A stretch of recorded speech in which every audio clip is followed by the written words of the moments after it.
Among the millions of tributes pouring in for General Colin Powell, from the high and mighty to the common man, this one stands out. I learned from him you have to do good all the time, even when you don't think people are looking. That, from a chance meeting Anthony Maggart had with General Colin Powell in January of 2019 on the shoulder of the Washington Beltway. As Powell told it, my left front tire blew out. I'm a car guy and I knew I could change it. I jacked the car up and got several of the bolts removed when a car suddenly pulled up.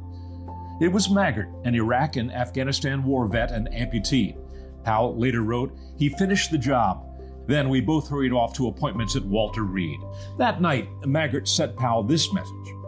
General Powell, I hope I never forget today because I'll never forget reading your books. You were always an inspiration, a leader, and a statesman. After 33 years in the military, you were the giant whose shoulders we stood upon to carry the torch, to light the way. And now it is tomorrow's generation that must do the same. Anthony Maggart. Powell responded, thanks, Anthony. You touched my soul and reminded me what this country is all about and why it is so great. Let's stop screaming at each other. Let's just take care of each other. You made my day. In the spirit of America's great generals, from Washington to Omar Bradley to Eisenhower, Powell had a genuine affection for the soldier whose fate hung on his orders. The Powell Doctrine, honed from the young officer's experience in America's losing effort at Vietnam, dictated that military force be used only in the U.S. national interest, with overwhelming force to maximize success and minimize casualties. It saw its fruition in the only true large-scale U.S. victory since World War II, 1991's Operation Desert Storm, a period when Powell, known for his expert briefings and a commanding personal presence, was at the height of his power. And I'd like to do that by first reminding you of the military operational objective that we set out to accomplish, and that is simply to eject the Iraqi army from Kuwait. All of our activities must ultimately support this fundamental military objective. In another briefing, he described the objective as a snake. First, we're going to cut it off, and then we're going to kill it, he said. In 2003, as Secretary of State during the George W. Bush administration, Powell suffered what was to become arguably his greatest political wound. Indeed, the facts and Iraq's behavior show that Saddam Hussein and his regime are concealing their efforts to produce more weapons of mass destruction. None of this should come as a surprise to any of us. Ultimately, no weapons of mass destruction were found, in effect undermining the very reason for the Second Gulf War. Powell later said he regretted the UN speech because the intelligence turned out to be wrong. In one of his memoirs, he offered 13 points of advice. The first two were, 1, it ain't as bad as you think. It will look better in the morning. And the second, get mad, then get over it. In that is a lesson for today's divided political landscape. Powell never succumbed to extremes, remaining a moderate. On the recommendation of his wife Alma, he chose not to run for president in 2016, a fateful decision. He later lamented how his Republican Party under Donald Trump had sunk into the mud and had gone fringe.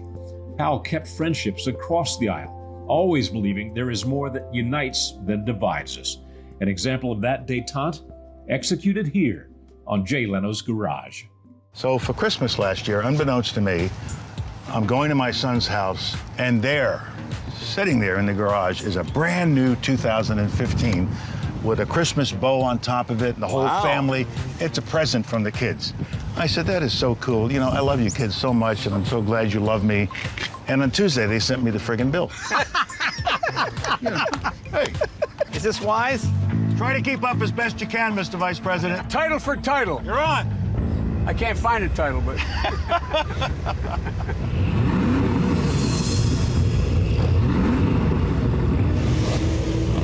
This is starting to turn ugly. Ready? You want a head start? Go ahead. Go ahead.